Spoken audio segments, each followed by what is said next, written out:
Que se passe-t-il, maître? Pourquoi vous ne bougez plus? Je sais pas, c'est comme si cette boue sous mes pieds me bloquait. C'est peut-être ce vieux truc de la force qu'utilisent les Jedi. Pourtant, je vois pas de Jedi dans le coin. Arrête de dire des bêtises et viens plutôt m'aider. Donne-moi la main. En tirant un grand coup, cela devrait suffire à me dégager de cette mélasse. Oui, mais non, c'est une mauvaise idée, grand Rishi. Peut-être que le Jedi est caché sous la boue et qu'il vous maintient immobilisé par les pieds. Si je vous rejoins, il va me bloquer aussi. Bon, reprenons. Vois-tu le moindre Jedi à l'horizon? Non, mais sous cette boue, je sais pas. D'après toi, petit têtu, pourquoi un Jedi viendrait s'enterrer dans la boue au milieu de nulle part? Peut-être pour capturer des grands Rishis? Bon, ça suffit maintenant. Je veux bien être gentil et t'enseigner l'art de réfléchir, mais il y a des limites quand même. Petit morveux, tu viens ici tout de suite et tu me tires de là. Ah, voilà.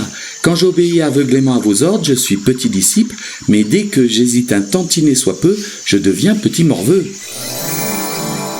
Déesse, voilà pour vous servir?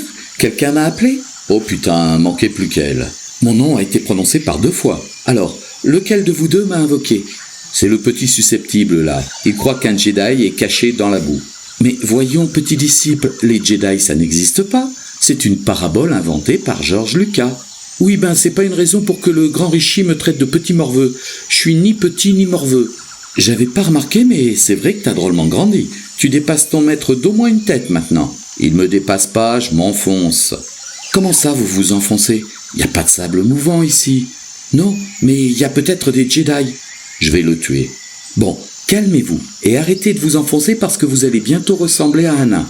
Petit disciple, sais-tu comment on donne une consigne? Non, ô grande déesse de lumière. Eh bien voilà une excellente occasion d'apprendre.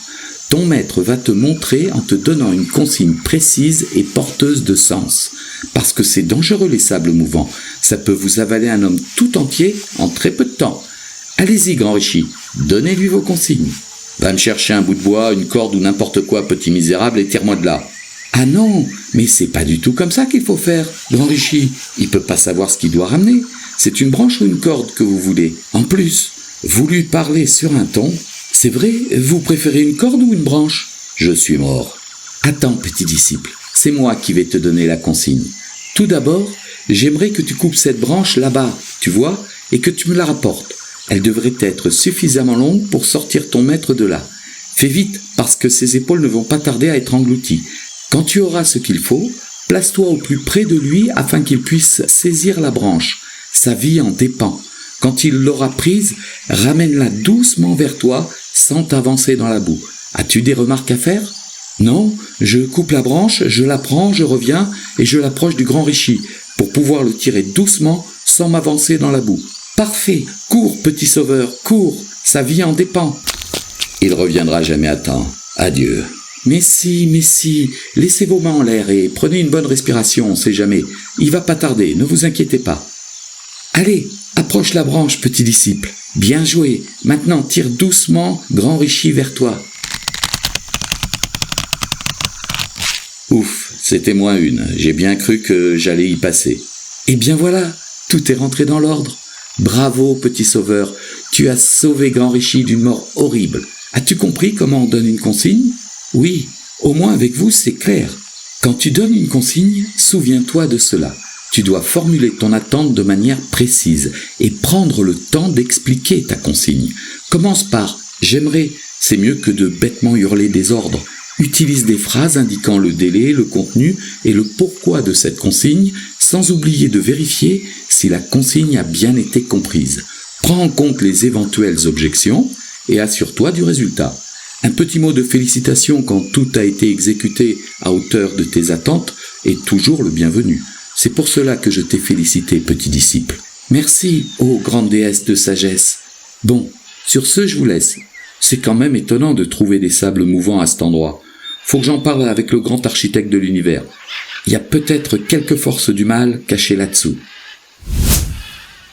Ah, vous avez entendu, grand Rishi? Elle a dit « cachez là-dessous ». Mon idée de Jedi n'était pas si stupide que ça. Elle parlait de forces maléfiques, pas des Jedi. Allez, assez bavardé. On doit reprendre la route, mais d'abord, j'ai quelque chose à faire. Grand Rishi, Pourquoi vous faites une pancarte? T'occupe. Passe-moi de quoi écrire. C'est pas une consigne précise, ça. Vous voulez quoi pour écrire? Et puis ça dépend de ce que vous voulez écrire. Faut de la couleur ou pas? Bon, puisque l'univers m'a donné un disciple pointilleux, autant satisfaire ses exigences. Alors, voilà. Cher disciple, j'aimerais que tu me donnes l'un de tes fusains pour que je puisse écrire sur cette pancarte de quoi signaler la présence de sable mouvant. Est-ce que cela te semble assez clair comme consigne? Oui, mais si c'est un Jedi chasseur de Rishi, ou pire, un groupe de Jedi de chasseurs... On va pas remettre ça, d'accord? D'accord, maître, tenez.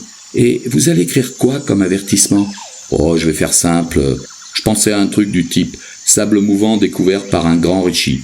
Mais vous les avez pas découverts, vous êtes tombé dedans. Et alors, quelle différence? C'est pas pareil, non? Quand les voyageurs voyagent à travers les contrées, ils ne se soucient guère de l'histoire réelle des lieux. Ils cherchent juste à mémoriser des choses, des noms, des endroits, pour pouvoir dire qu'ils y ont été et qu'ils les ont vus. Ça flatte leur ego et ça leur donne l'impression d'avoir de la culture. En plus, ça fait bien dans les dîners mondains.